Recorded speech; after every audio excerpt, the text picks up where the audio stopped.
B'siyata Deshmaya, we're going to learn Shabbos Daf Pei Aleph. We're going to start the next Mishnah. Etzim, how much of a bone does a person have to carry in Rosh Hashanah that he should be chayav on Shabbos? Kadei lasois tarvad. Enough that he can make with this bone, he can make a spoon out of it. Rabbi Yehuda argues and says, Kadei lasois memenu chof, that you have to carry as much bone as is needed to make a lock. And we'll soon see exactly what that means. Zchuchis, how much glass does a person have to carry to be chayev? Kadei ligroir boy roish hakirkor, in order to scrape the head of a weaver's pick. It was a tool that the weavers would use, and to scrape away the head of that pick, if the zchuchis, if the glass is big enough to be able to do that, then he's chayev. Tzroir or even, a pebble or a stone, kadei lizroik ba'oif. If it's big enough, heavy enough that you can throw it at a bird in order to shoo the bird away, then you're chayev on Shabbos. Rabbi Eliezer ben Yaakov omer kadei lizroik b'behema. Rabbi Eliezer ben Yaakov says the stone has to be big enough that you can throw it at an animal to make it move, and not just at a bird. Says the Gemara, Lememra de Shi'ura de Rabbi Yehuda, nofish. And we've seen this in a previous Gemara, that at the beginning of the Mishnah, regarding the bone, the Machlekas Chachomim and Rabbi Yehuda, the Chachomim say that the bone has to be big enough that you could make a spoon with it. Rabbi Yehuda says you have to be able to make a lock with it. That seems that the shiur that Rabbi Yehuda needs to be chayev, if you're carrying a bone on Shabbos, is much larger than that of the Chachomim. It takes much more bone to make a lock than to make a spoon. We've seen previously that Rabbi Yehuda is always the machmir, and he's always chayav for carrying on a smaller shiur than the Chachomim, not a bigger shiur than the Chachomim. Ula answers, chofi poisachas. When Rabbi Yehuda says that you're chayav for carrying a bone, kadei lasis umenu chof, it doesn't mean a whole lock. It means just the teeth of the lock, that if the teeth, which is one small part of the insides of this lock, is made of etzim, it's made of bone, and if you carry a bone large enough to be able to make that inside, those teeth of the lock, then you're chayav. Tonu Rabbanon, chofi Pesachas Tahirin. If somebody's just made the insides of the lock, just the teeth of the lock, or of the key, is different explanations in the Rishonim exactly how the lock here worked, which type of lock it was.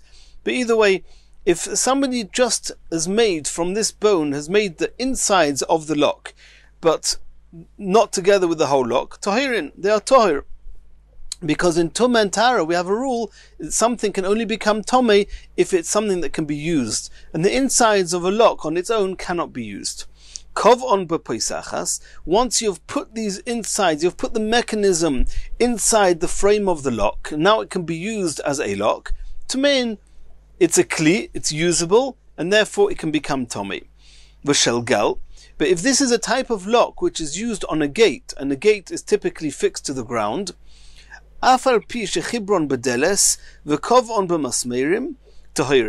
even though it's a fully functioning and fully working lock, it's been tied to the door and fixed with nails, it's still going to be tahir. There's a rule in Tumah that anything that's attached to the ground has the same halachas as the ground. The ground itself cannot become tomei, and therefore anything attached to the ground will not become tomei. Continues the Gemara. We saw in the Mishnah that zchuchis kadei ligrer boy roish hakirkor. A piece of glass, if it's big enough that you can scrape the head of the weaver's pick, then it's significant enough that if you carry it on Shabbos, you'll be chayev. Says the Gemara, Tana, zchuchis, which is also glass. Zchuchis is glass and zchuchis is glass. Rashi explains that sometimes glass is called zechuchis from the term zach, that it's pure, it's something that can zaka, it's refined, it's see-through, and therefore glass is called zechuchis, and sometimes it's called schuchis from the lashon of seichin, which means to gaze, because glass is something that's gazed at. Possibly if it's used as a mirror, possibly a window, But either way, it's referring to glass. Schuchis kedei liftzoya boy shnei nimen ka'achas. The amount of glass that you'll be chayiv if you carry on Shabbos is if you can cut 2 threads of the loom with one swipe. The shnei nimen are the 2 threads, and as long as you can sever 2 threads in one shot, the glass is big enough for that, then you're chayiv for carrying it on Shabbos. Continues the Gemara. The Chachomim say that a pebble or a stone which is big enough that you can throw it at a bird to shoo it away, if you carry it on Shabbos, you're chayiv. Rabbi Eliezer ben Yaakov, it's got to be big enough that you would throw it on an animal. Omer of Yaakov, Omer of Yechanon, v'hu shemargeshes bo. It's not sufficient that the animal gets startled by the fact that something was thrown at it. It's got to be that it actually feels the stone. It could be that even a smaller stone, a larger animal would get startled by the fact that somebody's throwing something at it, but when it actually hits him, he doesn't feel it. His skin is too thick for that. So the Gemara says, in the name of Rabbi Yechanon, the animal has to actually feel the stone. That's how heavy the stone has to be, that if you carry it on Shabbos, you'll be chayiv. V'kamo shi'uroi, how big does such a stone have to be? Tanya Rabbi Eliezer ben Yaakov Omer, mishkol asor zuz, the weight of 10 zuzim. Continues the Gemara. Zunin, which is the name of a person, ol lebei midrash, he went up to the Beis HaMedrash. Omar luhu, and he said to the Chachomim in the Beis HaMedrash, Rabbi Isai, my Rebbes, avonim shel Beis HaKisei, the stones that they would use typically to wipe themselves after going to the bathroom, shi'uron bekama. How large are those stones? And there's a number of ramifications of this. Number one, how large are they that they are actually usable, and then they will be significant enough that carrying them on Shabbos will make a person chayiv, or to allow them to carry them even in a chotza, in a reshus hayachid, where there's no issues of carrying from one domain to the next, but they are muktzah. And we'll see later in the Gemara that because of human dignity, the Chachomim allowed a person to carry these stones in order to be able to wipe himself. Which types of stones are typically used to wipe themselves, and therefore carrying them on Shabbos will be chayev, and even in a chotza they'll be allowed to be carried even though they should be muktzah. And it's the same shiur. If you're allowed to carry them even though they're muktzah, it means it's usable to wipe themselves. If it's usable to wipe themselves, then they will be significant enough to be chayev if you carry them from one domain to the next on Shabbos. So the Gemara asks, how big do these stones have to be? Omrulai. So the Chachomim said to him that there's 3 stones are typically used. One of them is kazayis, is the smallest one, the size of an olive. The second one, ke'ego, is the size of a nut. And the third one, ukebetza, is the size of a kebetza. And Rashi explains that they would first wipe themselves with a smaller stone, and then with a medium-sized stone, and then with a bigger stone. Reversing the order, if a person would first wipe himself with a bigger stone, he would end up smearing the dirt, the excrement, instead of wiping it away. Omar luhu. So he said to them, V'chi turtini yechnis? Do I have to take scales, a balance, into the bathroom in order to measure exactly which stones? Nimnu v'gomru. So the Chachomim, they discussed it between themselves. They came to the conclusion, M'lo yad, it doesn't matter what size the stones are. Any amount of stones or any type of stones that would fill one fistful, that's as much as if you carry a fistful of stones, they are significant enough, you'll be chayiv on Shabbos. And a fistful of stones is what you're allowed to take into the chotza, into the Beis HaKisei. Tanya, we learned in the Brisa, Rabbi Yosi Omer, kazayis, ke'egois, ukebetza. 3 stones are used for wiping themselves, and therefore carrying them on Shabbos means they're significant and you'll be chayev. One is the size of a kazayis, one of an egois, one is a betza, which is what the Chachomim first said to Zunin. Reb Shimon bar Rabbi Yosi Omer, and others say, Reb Shmuel bar Rabbi Yosi says, B'shum Oviv, in the name of Rabbi Yosi, M'lo yad, a whole hand, and that a handful of pebbles or stones, and that's what the Nimnu v'gomru, that's how the Chachomim finalized in the Gemara before.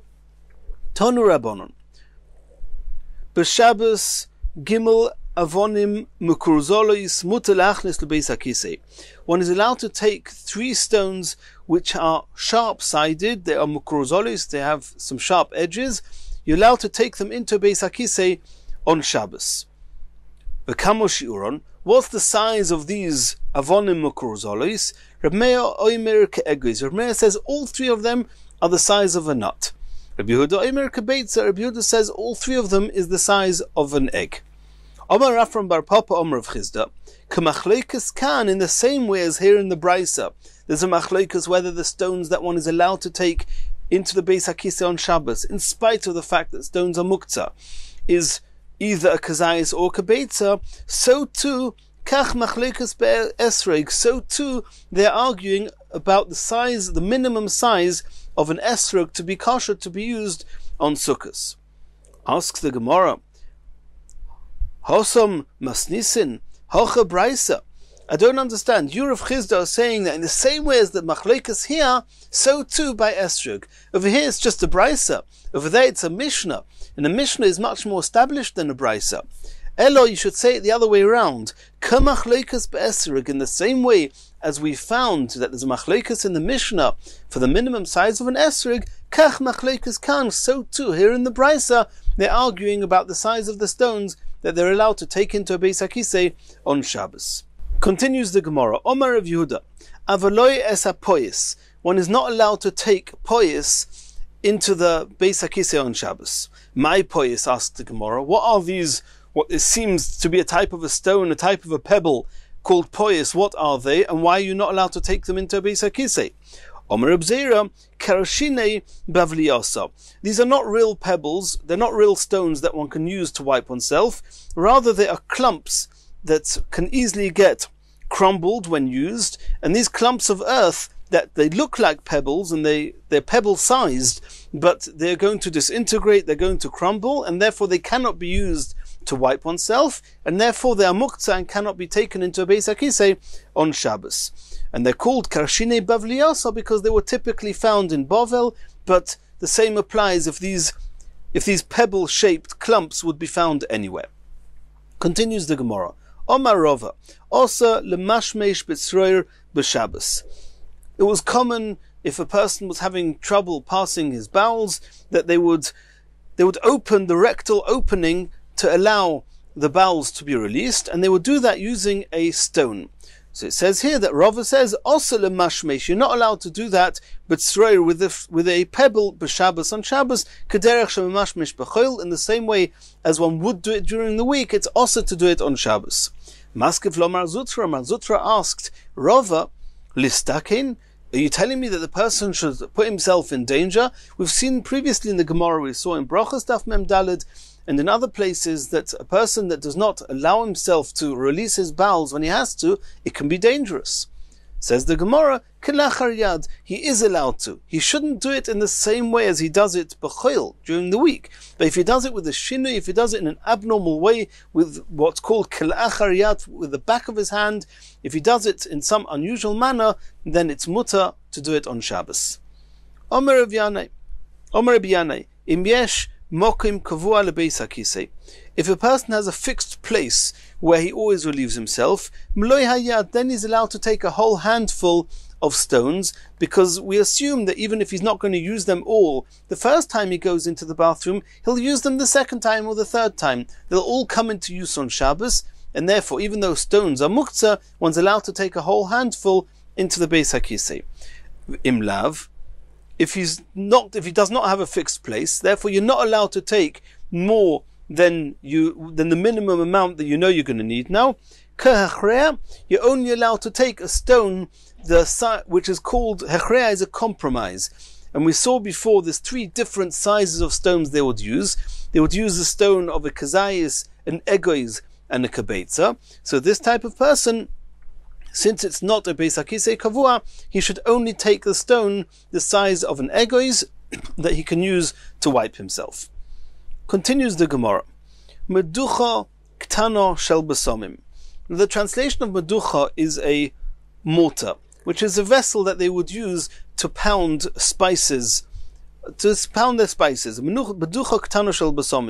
probable that the Gemara is actually not talking about the meducha itself, which is the vessel, rather it's talking about the pestle, which is the little stick that was used, the little stone that was used with which they would pound the spices in the mortar, in the meducha. So this pestle, this piece of stone that was used that was dedicated and set aside to be used to crush the spices, and crushing spices is also on Shabbos. So, and since this stone is dedicated for that, it should be muktzah. And now the Gemara is asking, are you allowed to use this stone in order to use it in the Beis HaKisei? Omer of Sheshes, im yesh oleo eid mutter. You're only allowed to use it if there are traces of fishes on this stone, and that way we see that it's already been used previously to wipe himself, and therefore a person would not use such a stone to pound, to crush the spices, and therefore it's not dedicated for doing a malacha of crushing the spices, and therefore he's allowed to use it to wipe himself. Meisvei, the Gemara is now asking a question on this. There are 10 things that could bring a person to chas v'sholem get sick with an illness called tachtoinios. It's to do with the bowels and to do with that area of the body. These are the 10 things. And we'll see that one of them is going to be using a stone that's already been used to wipe oneself, or to wipe somebody. And here we just said, Rav Sheshes just said, that if you've got traces of fishes on the stone, then we assume that it's not going to be used as a pestle, and you're allowed to use it on Shabbos to wipe yourself. And we're now going to see over here in the Brisa that using a stone that's already been used to wipe oneself is actually dangerous. And that's the question that the Gemara is now asking on Rav Sheshes. Ve'eluhen, these are the 10 things. Ha'oichel alei konim, somebody who eats the leaves of reeds. Ve'alei gefanim, or the leaves of a grapevine. Ve'lulovei gefanim, or the shoots of a grapevine. Umoirigi behema b'loi melach. There are certain portions of an animal that are very ridged, and eating them, it's a very, very rough piece of meat. And there's 3 examples Rashi brings. One is the tongue. The outer skin of the tongue is very rough, or the throat, or the lining of the stomach. And to eat those b'loi melach, when they have not been sufficiently salted and softened, can also cause this illness. The shedroi shel dag, or the backbone of a fish. The dag meliach shel bishel kol tzorkoi, or a salty fish that's not been cooked enough. Vashoisa shmorei yain, or somebody who drinks the shmorim, the residue of the wine. The mekaneach besid ubecharosis, or if somebody wipes himself with lime or with charoses, which are pieces of pottery. Bitzroyer, or if he wipes himself with a pebble. Shekineach beichaveri, if he wipes himself with a stone that's already been used by his friend. And this is where we're asking the question from. V'yesh oimim, and others say, af hatoile atzmei bebeis hakisei, if instead of resting himself on some support in the bathroom, he actually squats. It's like he's hanging himself in a hanging type of position. He's squatting, and passing bowels in that way can also cause this illness. So we see from here that somebody who's mekaneach b'tzroyer shekinech beichaveri, if he wipes himself with a stone that somebody else has wiped himself with, it can cause tachtoinios. So how can you, Rav Sheshes, say that you can use the meducha ktana shel besamim if there's if there's a witness, if there are traces of fishes on this stone?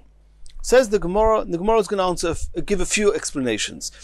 So the first one is v'loi kashya ha belach, when the fish is on it, the excrement on it are still moist, are still soft, that's when it's osa, that's when it's dangerous. Ha beyavish, and Rav Sheshes is talking about when it's already dried out, and when the excrement has been completely dried up, it's okay. Iboy Seima, another suggestion, kan mitzad echad.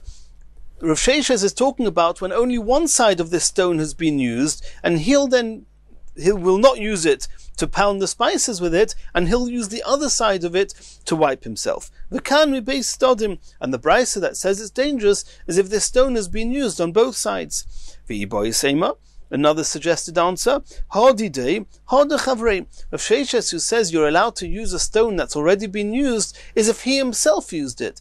If he himself used it, there's no issue with him using it again. But if somebody else used it, and then this person wants to use it, that's dangerous.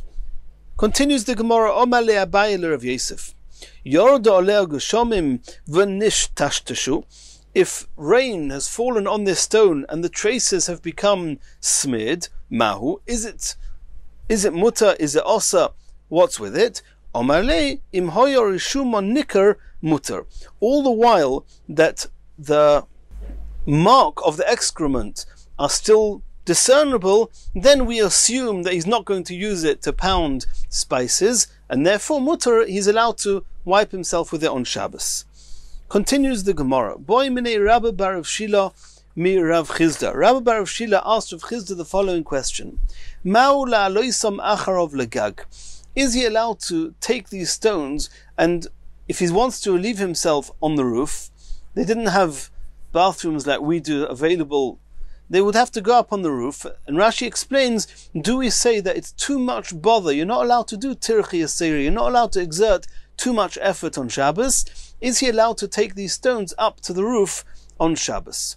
Omar le, he answered him as follows: Godel kvoid abriyos shedoichas lo yisaseh shebatayra. Human dignity is so important that it's even doicha, even overpasses, it overrides a lo yisaseh in the Torah. We know that there's an issa lo yisaseh to ignore a lost property, but if somebody returning a certain lost property is against the dignity of that person, for example, if somebody lost an animal and the person who saw it is an old and a very prominent person, an older person, and it's not appropriate, it's very indignified for an old person to walk around with an animal trying to find its owner. So it says in the halacha, it's learnt out from Psukim, that the lav, the issa of ignoring an aveda does not apply if it's going to be at the expense of human dignity. And if the kovod abriyos, if human dignity is enough to override the lo yisaseh, then of course over here you're allowed to take these stones up to the onto the roof. And Rashi says that the issa of muktzah that we're discussing here, tiltul, is only midrabanon, and the source in the Torah that we have to listen to the Chachomim is a lav of lo yisasor. The Torah says you have to listen to the Chachomim, and therefore this issa of muktzah gets overridden by the need to wipe oneself in the bathroom, which is something of human dignity. Continues the Gemara. Yosef Merema u'ka'oma lo laho shmaita. Merema was sitting, and he said what we just learned now, that Godel kvoid abriyos shedoiches lo yisaseh b'shabbatayra, that even though there's a lo yisaseh that says that you have to listen to the Chachomim, and the Chachomim said that there's an issa of muktzah, nonetheless that gets moved aside if in the place of human dignity. And we can ask a question on that. Ravina asked Merema the following question: Rabbi Eliezer Omer, noitel odom kesam mishelefonov lachzois boishinov. If there's a piece of wood in front of a person, and he's got a piece of meat stuck between his teeth, he's allowed to take a splinter off the wood in order to use it to separate his teeth, to take out what's stuck between his teeth. The Chachomim say, Lo yitoil elo min ha'evus shel behema. You're only allowed to take such a splinter from the crib of an animal, which means a place where the food, the animal fodder, has been placed, and anything in that crib is being dedicated as animal fodder, and therefore it's not muktzah, and only then you're allowed to take a splinter from there to use to separate your teeth. But you see from here, according to the Chachomim, you're not allowed to take a splinter from a piece of wood that is muktzah. And the question is why? Having a piece of meat stuck between your teeth, which is something that is very often visible from the outside, and it's very embarrassing. Why don't we say that human dignity, kvoid abriyos, is doicha the issa, and he should be able to take a splinter even from a wood that's muktzah? Says the Gemara, Hochi hashta. I'll explain to you the difference. Hasam odom kivea mokim lesuda.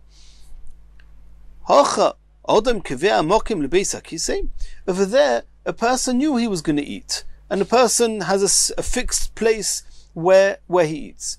And he knew that something might get stuck between his tooth. Why didn't you not prepare a toothpick, as we would call it, a kesam, a splinter? Why didn't you prepare it before Shabbos? You could have prepared it before Shabbos. It was something that you could have known in advance. And therefore we don't let you transgress muktzah in order to take out the meat from between your teeth. However, in the case of the Beis HaKisei, over there a person knows exactly where he's going to relieve himself. They didn't have a Beis HaKisei fixed like we do today, and therefore he couldn't have prepared the stones before, and therefore we say that Kvod HaBrios, human dignity, overrides the Issa of Muktzah. Continues the Gemara, Omar of Huna. Asur lefanois b'stei nir b'Shabbos. One's not allowed to relieve oneself in a freshly ploughed field on Shabbos. Asks the Gemara, Mai Tama, what's the issue? And the Gemara is going to have a number of different suggestions. Ileima mishum davsha, are you worried that you're not allowed to tread on a freshly ploughed field? Your friend has just ploughed the field, and if you trample on it, he's going to have to plough it again, and you're causing him monetary loss. If so, afilu b'chayil nami, even during the week it should be asa. Ve'ela mishum asovim, we're worried that you're going to use a stone to wipe yourself, and on that stone, because of the humidity and the dampness that's consequent from the ploughing, some grass or moss has grown on the stones, and when you come to relieve yourself, then you're going to detach the grass from these stones. Ela mishum asovim, v'haomer Shlokish said, Tzroil she'olu boy asovim, a stone that the grasses have grown on it, mutar lekaneach bo, one is allowed to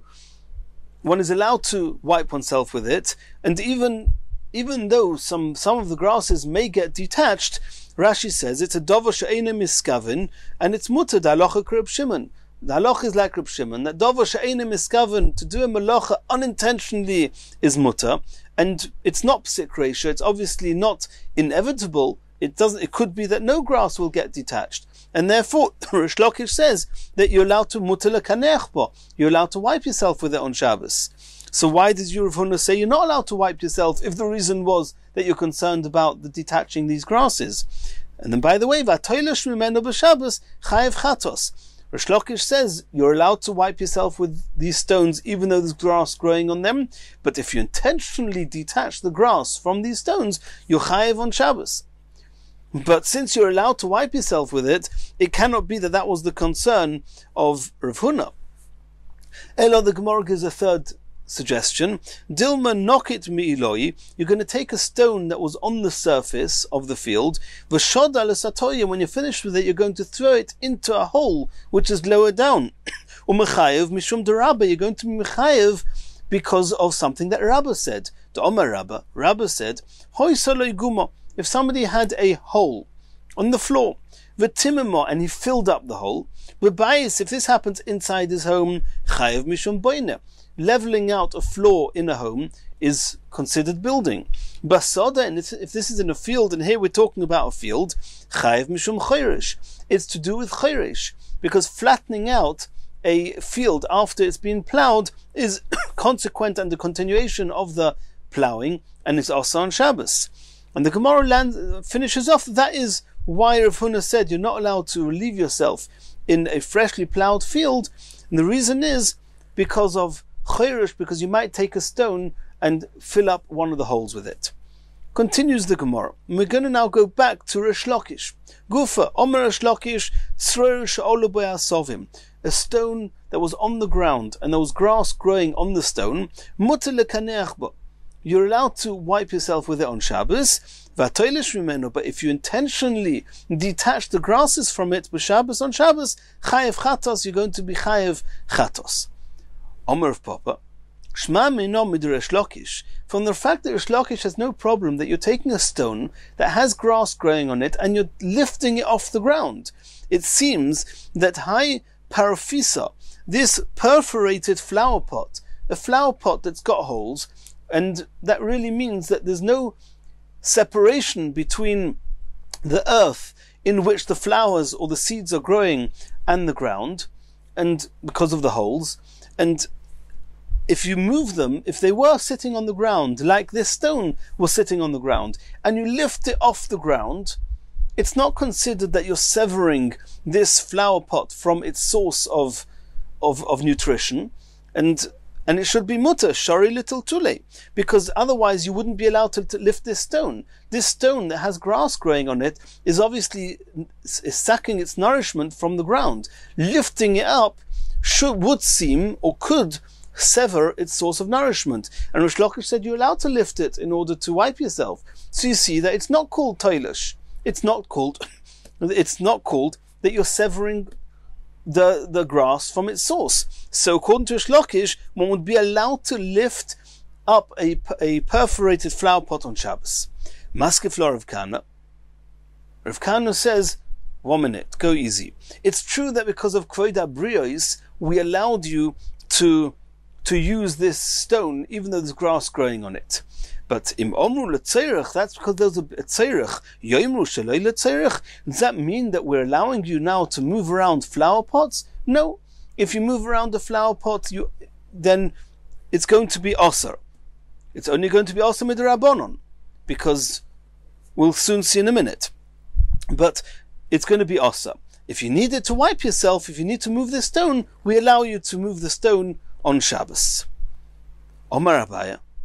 Abaya says, Parpisa, this perforated flower pot, Hoyel va'osa liyodon, since we've mentioned it, Lema be'milsa, I want to say another halacha regarding the same flower pot. Hoya munach al gabi karka, if it was resting or sitting on the ground.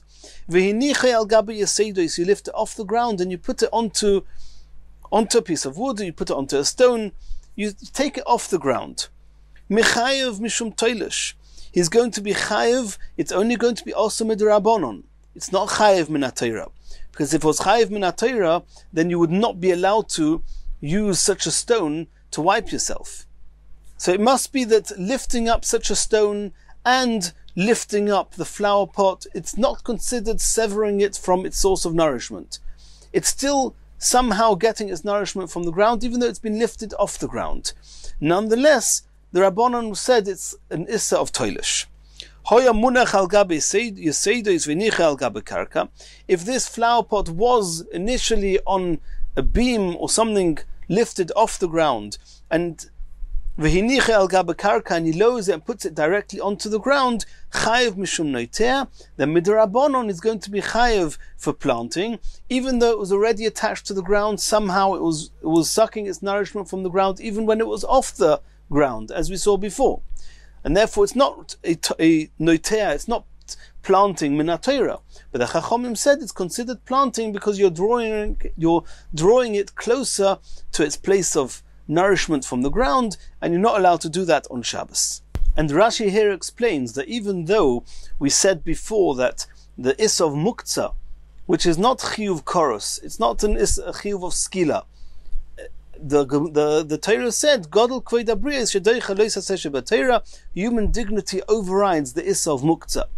And the is of muktzah is an issa derabanon, of tiltul is only derabanon, and the chiyuv to listen to the Rabbanon is lo yisasur, and that lav was moved aside in the place of human dignity. However, to do a melacha deraisa mamash on Shabbos, in the event that this would have been toilish or noitea, if it would have been a proper melacha, which if it's done intentionally is a chiyuv korus, and with edim it's skila and chatos, it cannot be that the Chachamim would have allowed us to do that, even in the place of human dignity.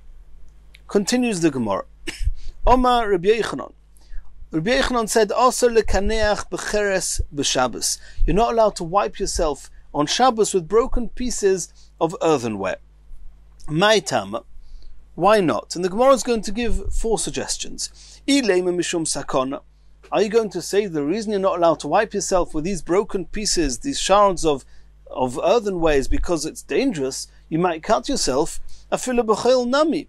Rabbi Yochanan said, "Asa lekaneach becheres b'Shabbos." It seems that during the week it's mutter. It can't be you're concerned about the danger. Ve'elo, second suggestion, mishum kshofim. We'll soon see. Somebody wipes himself with cheres. It's witchcraft could happen to him. they could be used against him. In which case it should be also even during the week. The third suggestion, said the Gemara, Mishum hashoras nimin, using these pieces of earthenware, you might cut away some hairs, and cutting hairs off is also on Shabbos. Says the Gemara, Dovro she'ein miskavinu. The halacha we're soon going to see, this is Rabbi Yochanan. Rabbi Yochanan paskins like Reb Shimon, that says Dovro she'ein miskaven is mutter. Since he doesn't want to sever these hairs, then it's mutter. So why would Rabbi Yochanan say you're not allowed to use the cheres on Shabbos if it's mutter? And obviously it's not a psik reisha, because otherwise then it would be also, even according to Reb Shimon. Omar luhu Reb Nosson bar Oishia. Reb Nosson bar Oishia said, Gaver Rabba Omar Milsa, since Rabbi Yochanan, a great person, said this halacha, name a batama, I'll give an explanation. Loimi boya b'choil da'asa. It's taken for granted that during the week it's asa, because of sakona it's dangerous, and because of the witchcraft. Aval b'Shabbos, but regarding Shabbos, where I may have thought, hoil v'ika teiras kliolov, I may have thought that what are the two options? Either using pebbles and stones which are intrinsically muktzah, or to use this cheres, and we're going to see later in a Gemara on Daf Pei Beis Amud Aleph that there are different uses for these shards of earthenware, and therefore they're called kalim, they're called vessels, they're not muktzah. So I may have thought that it's because on Shabbos we don't want to transgress muktzah, it's preferable to use these cheres, these shards of earthenware which are called kalim and are not muktzah, rather than using pebbles that are muktzah. Hoil, I may have thought v'ikateras kliyalov shapir domi, we should rather use them. Komash Malon Rabbi Yochanan is coming to say, no, don't use them, since there's either sakona, it's dangerous, or because of the witchcraft, and therefore even though you'll have to resort to using muktzah on Shabbos, rather use the muktzah that's safe than use these kalim that are not safe. Chomash Malon. Rava Mastilo Mishum Hashoras Nimin. Rava explained Rabbi Yochanan, saying the reason was that he might sever some hairs. V'kashelei Rabbi Yochanan ad Rabbi Yochanan, and he asked a contradiction from Rabbi Yochanan to himself. Mi Omer Rabbi Yochanan also lechkaneach b'cheres b'Shabbos. Could it be Rabbi Yochanan says you're not allowed to use these shards because you're going to come and cut away some hairs? Alma dovo she'ein miskaven. Also, that would mean that Rabbi Yochanan holds that even doing a melacha shaloi b'miskaven, not wanting to do the melacha, nonetheless it's asa. V'ha'omar Rabbi Yochanan, but Rabbi Yochanan says halacha kastam mishnah. The halacha is like a stam mishnah. It's a mishnah without a name of who said the halacha. And the halacha is like a stam mishnah. And Utnana, it says in that mishnah, Nozir, a Nozir who's not allowed to cut or sever any of his hair, Choyfef, he's allowed to rub or mefasfeis and disentangle his hair with his hands. Avaloi Soirik, he's not allowed to use a comb. And so you see here that Rabbi Yochanan says that halacha is like this mishnah that says that you're allowed to, with your hands, you're allowed to rub his hair, even though it could be that he's going to sever some hairs. He's allowed to disentangle his hair. Maybe he's going to sever some hairs. So we see from here, Rabbi Yochanan paskins like that Mishnah, and that Mishnah seems to say, Dovo she'einem miskaven is mutter. So, and if Rabbi Yochanan holds Dovo she'einem miskaven is mutter, why should he not be allowed to wipe himself with these cheres? Elo mechaver to Reb Nosson bar Oishia, and therefore we have no other choice. The only reasonable explanation for Rabbi Yochanan is the last explanation said by Reb Nosson bar Oishia, and he explained that the chiddush of Rabbi Yochanan is that even though you'll have to resort to using muktzah rather than using a kli, you should not use the kli because of the dangers involved. Says the Gemara, Mike Shofim, what witchcraft are you worried about here? You're wiping yourself with some shards of cheres, with some broken pieces of earthenware. Where does witchcraft come into it? Kihad Rav Chizda of Rabbi bar Rav Huna, the following story that happened with Rav Chizda and Rabbi bar Rav Huna. Hava ka'ozlu ba'arva, they were going on a boat. Omra lahu ha'umat renisa. This non-Jewish noblewoman said to them, Oisvon ba'daichu, take me with you. V'lo yosvu, they refused. Omra ihi milsa, she said some spell of witchcraft. Osrasa la'arba, and they immobilized the boat. From that point, the boat didn't move. Omru inhu milsa. So these Chachomim, Rav Chizda and Rabbi Bar Huna, they also said something, Shiryuha, and then the boat got released and it continued traveling. And Rashi here says that what they said was, they said a spell, but they didn't chas v'shalom say a spell of witchcraft. They said a shame, one of the holy names, and they said it b'taira, and that's not witchcraft. And the Bach here on Rashi says that Rashi in Chulin doesn't like this explanation, and there Rashi says that they actually used witchcraft, and it was mutter because they had to save themselves, otherwise they would be stuck at sea.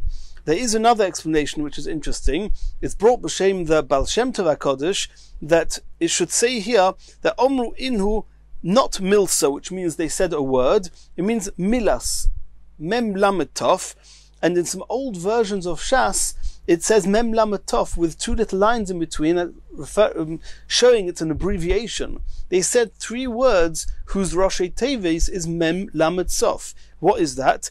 Mechashefa lo sechaya. Somebody who's practicing witchcraft should not live. And saying those 3 words is a skula, is what helped them overpower the powers of this witchcraft.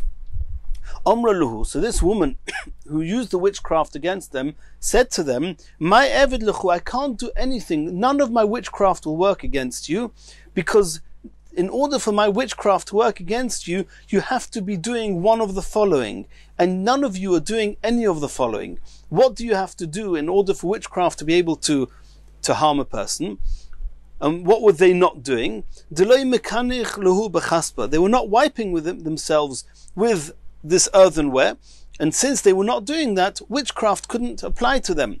And that's what the Gemara is saying. That is what the witchcraft that the Gemara was worried about, that Rabbi Yochanan, who said you're not allowed to use cheres to wipe yourself even during the week, would be a problem of witchcraft.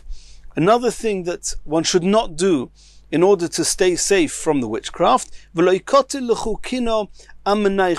you don't kill lice whilst the lice is still on a garment. You don't pull out a vegetable from a bundle of vegetables, and eat it, mikisha, from a bundle, de'osir ginar, that was tied by a gardener. Somebody who does that is, the witchcraft can happen to them, can harm them. And since Rabbi and Rav Chizda didn't do any of these, therefore this woman's witchcraft could not harm them in any way. In the Mirat Hashem, in the next Shir, we'll continue from here.